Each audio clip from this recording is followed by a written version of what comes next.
하나님의 말씀은 잠언 22장 17절부터 21절 말씀까지입니다. 너는 귀를 기울여 지혜 있는 자의 말씀을 들으며 내 지식의 마음을 둘지어다. 이것을 내 속에 보존하며 내 입술에 있게 하니 아름다우니라. 내가 너로 여호와를 의뢰하게 하려 하여 이것을 오늘 특별히 내게 알게 하였노니 내가 모략과 지식의 아름다운 것을 기록하여 너로 진리의 확실한 말씀을 깨닫게 하며 또 너를 보내는 자에게 진리의 말씀으로 화답하게 하려 함이 아니냐. 우리 신앙생활은 말씀과 관계된 삶을 말하는 것입니다. 말씀과 어떤 관계를 맺을 것이냐 하는 것이 제일 중요한 것이죠. 신앙생활에 있어서 가장 중요한 것은 말씀과 어떤 관계를 맺을 것이냐 하는 것입니다. 그러므로 그 말씀을 대하는 우리의 태도가 무엇보다 중요한 겁니다. 말씀을 들을 것이냐, 말씀을 모실 것이냐, 대단히 중요합니다. 하나님의 말씀을 듣는다고 말합니다마는 실상은 그 말씀을 모시는 것과 같거든요. 그 말씀은 말이 아니라 인격이기 때문에 하나님의 말씀을 듣는 것은 꼭 그 말씀을 모시는 거예요. 그러나 그 말씀을 어디에 모실 것이냐 하는 겁니다. 그러니까 오늘 우리가 읽은 말씀은 하나님의 말씀을 어디에 둘 거냐, 어디 모실 거냐 하는 것을 말하고 있다고 볼 수 있습니다. 그러니까 지금 잠언 기자가 말하는 것은 왜 지금까지 그렇게 자손들에게, 아들에게 이렇게 잠언을 통해서 끊임없이 말해왔는가? 그것은 결국 그 이유를 말씀하고 있죠.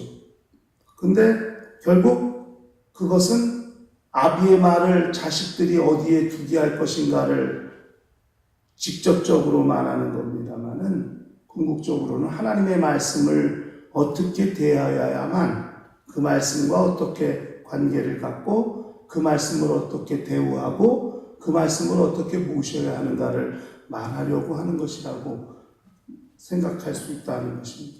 그러니까 말씀을 어디에 모실 거냐? 첫째는 마음에 두라고 그랬죠. 17절에 하나님의 말씀을. 그러니까 그것은 아비의 말을 마음에 두는 겁니다만 실상 우리는 하나님의 말씀을 마음에 두는 것이 필요하다. 왜 마음이 중요하냐는 거죠. 그러니까 하나님의 말씀을 마음에 두라 할 때 두다가 고정시키는 겁니다. 그러니까 하나님의 말씀을 내 마음에 고정시키라 하는 거거든요. 그러니까 시편 기자도 내가 내 마음이 주께로 확정되었다고 그렇게 말씀하고 있습니다만은 하나님의 말씀이 마음에 고정되어야 그 말씀이 그 사람의 삶을 움직이고 운행하시게 된다 하는 겁니다. 갈 바를 알지 이게 우왕좌왕하고 또 갈대 바람에 흔들리는 갈대처럼 여기도 갔다가 저기도 갔다가 이렇게 막 요동하는 마음에 하나님의 말씀이 고정되고 움직이지 아니하는 말씀으로 고착되고 정착될 때 우리의 삶을 관리할 수 있고 조종할 수 있게 된다 하는 거예요. 하나님의 말씀을 마음에 두라 하는 것입니다.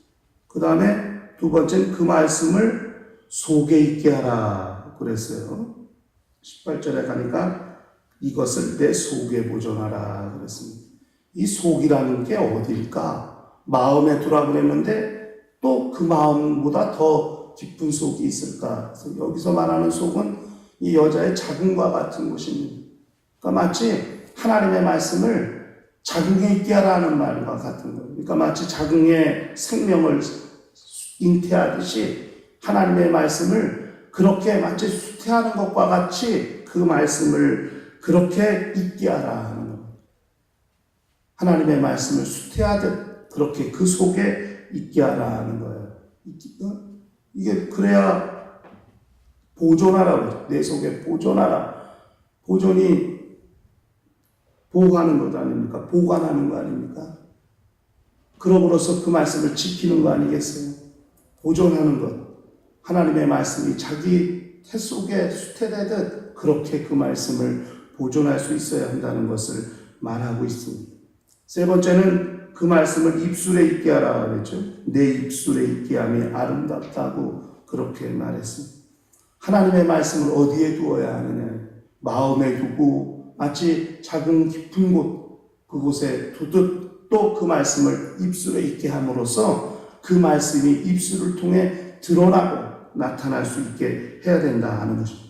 우리 말씀을 사용하는 거죠. 그러니까 우리가 하나님의 말씀을 듣고 그 말씀을 모신 사람이라면 입술에서 그 말씀이 나타날 수 있어야 하는 거예요. 그러니까 예수 믿고 난 다음에 저 사람을 보니까 사용하는 언어를 봐도 저 사람이 달라 보이고 사용하는 언어만 봐도 뭔가 좀 천해 보이지 아니하고 그렇게 아무렇게나 막 사는 것 같지 않고 사용하는 언어를 보니까 정말 아름답게 보일 수 있을 정도로 그 말씀을 입술에 두고 그 말씀을 사용하는 그런 사람이 될 수 있어야 한다고 그렇게 성경은 말씀했습니다.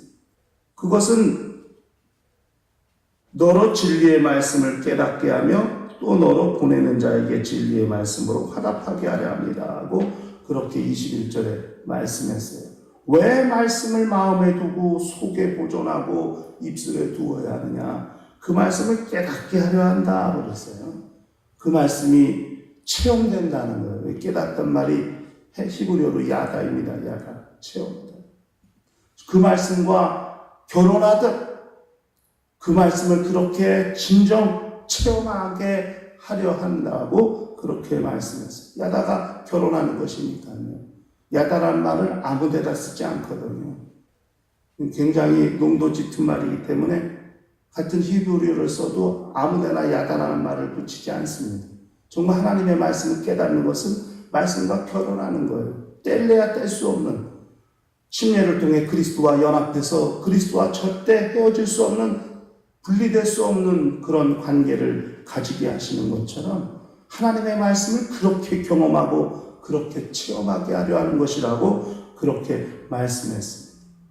그 다음에는 너를 보내는 자에게 진리의 말씀으로 화답하게 하려. 이 회답이라는 말이 이게 여러 가지가 있는데 쫓아버리다, 쫓아내다.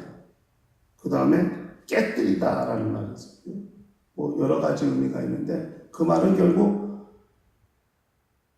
이렇게 누구에게 질문을 받든지 공격을 받았으면 공격받은 것을 그 공격을 방어하고 또 그렇게 자기를 무한하게 하든지 말로 공격하는 사람의 그 공격을 무너뜨리고 또 그렇게 자기를 도전하는 자의 도전을 쫓아버리듯이 그렇게 회답한다 하는 거예요.